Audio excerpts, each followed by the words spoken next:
Mushroom bonda எப்படி பண்ணுறதுன்னு பார்க்கலாம். 100 கிராம் மஷ்ரூமை க்ளீன் பண்ணி வாஷ் பண்ணி எடுத்து வச்சுருக்கேன். இதை சின்ன சின்ன பீஸாக கட் பண்ணி எடுத்துக்கோங்க. 1 கப் கடலை மாவு, 1/4 கப் மைதா மாவு, 1/4 கப் அரிசி மாவு சேர்த்து பேக்கிங் சோடா இதெல்லாம் சேர்த்து நல்லா ஜலிச்சுக்கோங்க. இதில் நல்லா மிக்ஸ் பண்ணி விட்டுட்டு 1/4 டீஸ்பூன் மஞ்சள் தூள், கரம் மசாலா, உப்பு, மிளகாத்தூள், இஞ்சி பூண்டு பேஸ்ட்டு, 2 டீஸ்பூன் எண்ணெய் ஊற்றி நல்லா மிக்ஸ் பண்ணிவிட்டு மஷ்ரூமை சேர்த்துக்கிட்டு கருவேப்பிலை, பச்சை மிளகா, கொத்தமல்லி இதெல்லாம் சேர்த்து கொஞ்சம் கொஞ்சமாக தண்ணி சேர்த்து நல்லா பிசைஞ்சிக்கோங்க.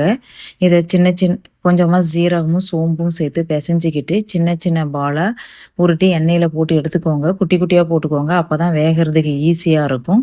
இதை அடுப்பை மீடியம் ஃப்ளேமில் வச்சுட்டு கலர் சேஞ்ச் ஆகிற வரைக்கும் நல்லா வேக வச்சுக்கோங்க.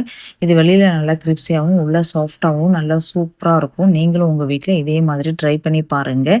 நல்லா ஹெல்த்தியான ரெசிபி. குழந்தைங்களுக்கு இது மாதிரி மஷ்ரூம் கொடுத்தா ரொம்ப விரும்பி சாப்பிடுவாங்க. Okay, bye. Thank you friends.